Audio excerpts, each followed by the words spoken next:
الدكتورة كشفت عليها وقالت مبروك المدام حامل. قاسي بغضب وصدمة. حامل؟ حامل ازاي تاني يوم جواز؟ بص كده بصدمة وبيلف وشه لقى ان هي عمالة بتعيط بحرقة، وقالت والله كدب والله كدب، انا مش حامل والله كدب. قطع كلامها قاسي بكف جامد جدا على وجهها. طخ. اه. وهو بيقول لها بقسوة: حامل؟ حامل من مين يا رخيصة؟ انطقي بدل ما ادفنك حية. ملاك بعياط: والله العظيم كدب والله العظيم كدب. طب اقول لك غير الدكتورة يمكن غلطت، والله نتأكد يمكن غلطت. دخلت عليها مديحة مرات أبوها الأوضة وهي بتقولها بغل وشماتة: يا سافلة يا رخيصة، حطيتي راسنا في الأرض. كل يوم كنت بشوفك مشيك البطال وأقول هتعقل هتحترم نفسها، لكن انتي حطيتي راسنا في التين يا زبالة. ملاك بصريخ وانهيار: حرام عليكي، ظلم والله ظلم والله ظلم. قاسي بصلها باستحقار وقال: وانا اللي كنت فاكرك ملاك ومحترمة وغيرهم، طلعتي أزبل منهم، اتفوا عليكي. مديحة بصت لها بفرح وشماتة وهي بتقول لها: ربنا يستر على ولايانا، باستغفري ربنا يغفرلك. ملاك بكره ودموع: ربنا حرام عليكي، اتقي الله اتقي الله بقى، انت تعرفي حاجة عن ربنا؟ حسبي الله ونعم الوكيل. قاسي كان بيبص لشكلها وهي منهارة، كان نفسه ياخدها في حضنه ويطبطب عليها ويقول لها لو العالم كله كدبك أنا هصدقك، لكن للأسف كلام الدكتورة كان بيرن في ودانه. بص الملاك بصة فيها استحقار وقرف، وخرجوا مع مديحة مرات أبوها وقفلوا الباب عليها بالمفتاح. قاسي بص المديحة بغضب وقال لها: بره بره، ما اشوفش وشك ولا وش المحروس ابنك هنا تاني. مديحة بغل وحقد سابته ومشيت وهي بتتوعد ليهم بالدمار، وان هي هتقلب حياتهم لجحيم. عند عاطف في المكتب كان ماسك ورق وهو بيبص فيه بحزن ودموع. قاسي فتح الباب عليه فجأة، الورق كله وقع من ايد عاطف، لكن قدر ان هو يخبيه برجليه بسرعة. قاسي بشك: انت كويس؟ عاطف بتوتر وحزن بيحاول يداريه: اه يا ابني انا كويس. قاسي بشك: تمام. انا كنت بطمن عليك، ما انت مهما عملت ابويا وسابه وخرج. عاطف بتنهيدة ووجع: هتعرف ان اللي عملته في يوم من الايام ده يا ابني كان في مصلحتك. قاسي راح لأوضة ملاك لكن اتصدم من شكلها، كانت مخربشة وشها وشعرها منكوش وعينيها وارمة من كتر العياط. غصب عنه قلب رق وراح لها بسرعة وحضنها وهو بيحاول يهديها، كأنها يا عيني مصدقت حد يحن عليها، واترمت في حضنه وانفجرت من العياط. كلنا طبعا عارفين ازاي يعني بنتمنى من ربنا ان هو حد يحن علينا. قاسي بحنان لأول مرة شالها ودخلها الحمام وحطها في البانيو وخلى حد من الخدم يساعدها في خلع ملابسها، لأنها كانت تعبانة يا عيني وهزيلة وما كانتش قادرة خالص. طلع عليها فستان طويل وسابها وخرج من الأوضة. رجع بعد شوية كانت لبست الفستان وبتسرح شعرها، سرح لها شعرها بحب استغربه وهي كمان استغربته، وقالت في نفسها: ده كان زي الطور الهايج من شوية، ازاي يعني كده؟ قاسي وملاك ركبوا العربية والتزموا الصمت التام. قاسي كان في حالة لا يحسد عليها، كان في نفسية نفسه بيقول: أنا متأكد إنها بريئة بس عايزة أتأكد أكتر، فأنا هروح لدكتور واتنين وتلاتة علشان أتأكد. وفعلا راحوا لتاني دكتورة علشان يتأكدوا، وهو متجه بالعربية بتاعته إلى العيادة. فضل قاسي وملاك ملتزمين الصمت التام لغاية ما وصلوا قدام العمارة اللي فيها العيادة. أول ما وصلوا نزلوا من العربية ودخلوا العمارة ودخلوا للعيادة. قابلوا السكرتيرة قالت لهم: بعد شوية هدخلكوا للدكتورة بس انتظروا شوية لأن في ناس قبليكوا. فانتظروا طبعا شوية لغاية ما جه دورهم إن هما يخشوا للدكتورة، ودخلوا. فقاسي قال للدكتورة: أنا عايز أعرف ملاك حامل ولا لأ. الدكتورة هزت راسها من فوق لتحت بمعنى ماشي. اتفضلي يا مدام ملاك على السرير علشان افحصك. ملاك يا عيني كانت خايفة ومتوترة ومش عارفة تقول ايه، نامت على السرير عشان الدكتورة تفحصها. وفعلا الدكتورة بدأت الفحص علشان تشوف ملاك حامل ولا لأ. والدكتورة اتجهت لقاسي ووشها باين عليه الفرحة وقالت له: مبروك المدام حامل. قاسي بغضب: نعم حامل؟ تاني يوم جواز؟ وسابهم وخرج. ملاك يا عيني كانت عمالة تعيط جامد ومنهارة من العياط وخرجت وراه، وهي مش عارفة هتقول له ايه وتثبت براءتها ازاي، وهي اصلا مش عارفة هي حامل ازاي. ركبت العربية وقاسي كان هادي بطريقة مريبة، ده زاد خوفها اكتر، هي اصلا مش عارفة هي حامل ازاي. بعد وقت وصلوا قدام فيلا قديمة وشدها من دراعها ونزلها من العربية وهي لا مبالاة لان جسمها كله من جواها بيصرخ. دخلوا الفيلا ورماها على الارض بقوة وهو بيقول لها بهدوء مخيف: حامل؟ حامل من مين؟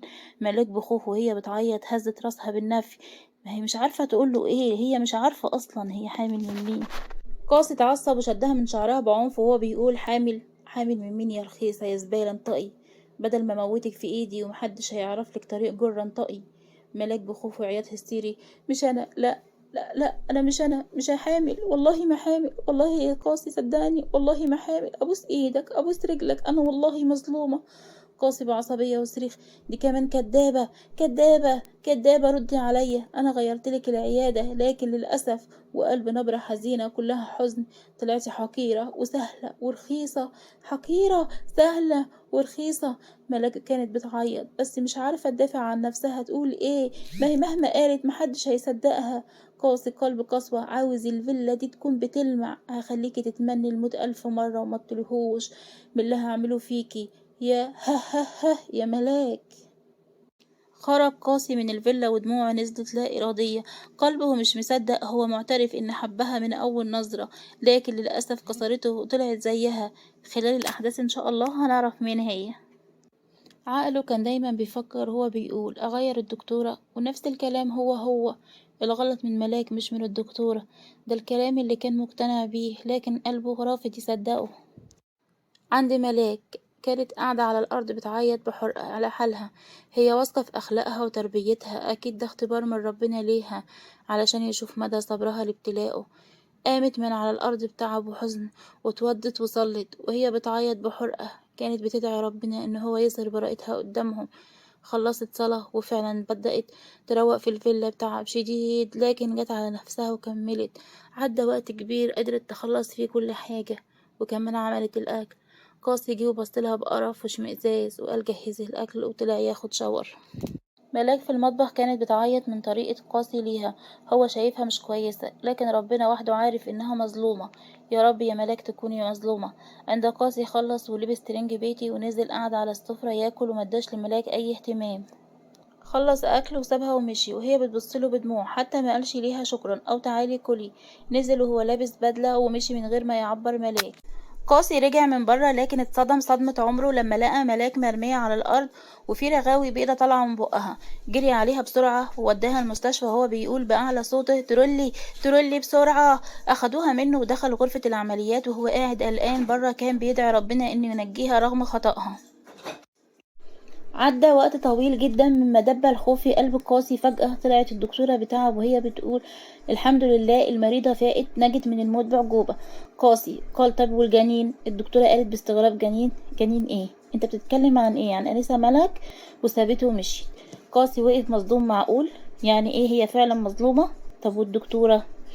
كان واقف بيتعجب من الكلام، كان واقف تايه مصدوم مش عارف يعمل ايه. معقولة هتسامحه بعد ما شك في أخلاقها وتربيتها وهنها؟ طلعوا ملاك على الترولي لكن كانت غايبة عن الوعي تماما، كانت زي الوردة الدبلانة. ودوها غرفة عادية وقاسي كان قاعد جنبها صعبان عليه الحالة اللي هي وصلت ليها. مرة واحدة وملاك نايمة بقت بتهلوس بالكلام وهي بتقول: كدب كدب كدب، ظلم، صدقوني، لا لا لا. وقامت مفزوعة هي بترتعش جامد. قاسي بحنية: اهدي يا ملاك اهدي. ملاك بصريخ وهي بتقول: اطلع برا، اطلع برا يا قاسي، اطلع برا، انا بكرهك يا قاسي، بكرهك بكرهك. وانهارت من العياط. قاسي نده للممرضة علشان تديها مهدئ لانها في حالة لا يرثى عليها. قاسي طلع بعد ما نامت وعمل اتصال وبعدها قفل بشر وغضب. في القصر كان عاطف بيتكلم بهمس في الفون بتاعه وهو بيقول: انا خايف يعرف ساعتها مش هقدر اسيطر عليه. المجهول. عاطف: لما تعرف هتنهار، انا خايف عليها قوي. المجهول. عاطف بصدمة: ربنا يستر. عند قاسي رنت عليه واحدة وهي بتقول: أنا أسفة يا قاسم، سامحني، أنا مستعدة أعيش خدامة عندك بس نرجع تاني لبعض. قاسي بغضب جحيمي لدرجة إن اللي في المستشفى كلهم سمعوا صوته وهو بيقول: أولا اسمي قاسي مش اسمي قاسم، والشغل ده مش عليا يا بنت وقفل السكة في وشها. قاسي خرج من المستشفى وهو حزين جدا، حزين على اللي بيحصل له واللي بيحصل معاه، وكمان ان هو ظلم بنت بريئة. يا ترى هي هتسامحه ولا لأ؟ كل ده كان بيدور في دماغه. راح لمكان مهجور ودموعه نزلت بغزارة وهو بيقول بصريخ وتعب: يا رب يا رب. واللي مع ربنا طبعا ده حاجة كبيرة قوي، اللي مع ربنا عمره ما ينضاب. سند راسه على العربية وغمض عينه بتعب وحزن على اللي بيحصل له. راح المستشفى وكانت ملاك فائت. ملاك بجمود: طلقني. قاسي بغضب وانفعال انتي. يا ترى بقى في الجزء الجاي هيطلقها ولا لا؟ هنعرفه ان شاء الله في الجزء الجاي. وكمان قبل ما اقفل معاكم واقول سلام، ما تنسوش تنزلوا دلوقتي في الكومنتات تسموا الله وتصلوا على رسول الله، تكتبوا لي كومنت حلو كده منكم. ما تنسوش اللايك والاشتراك وتفعلوا زر الجرس، ومع السلامة.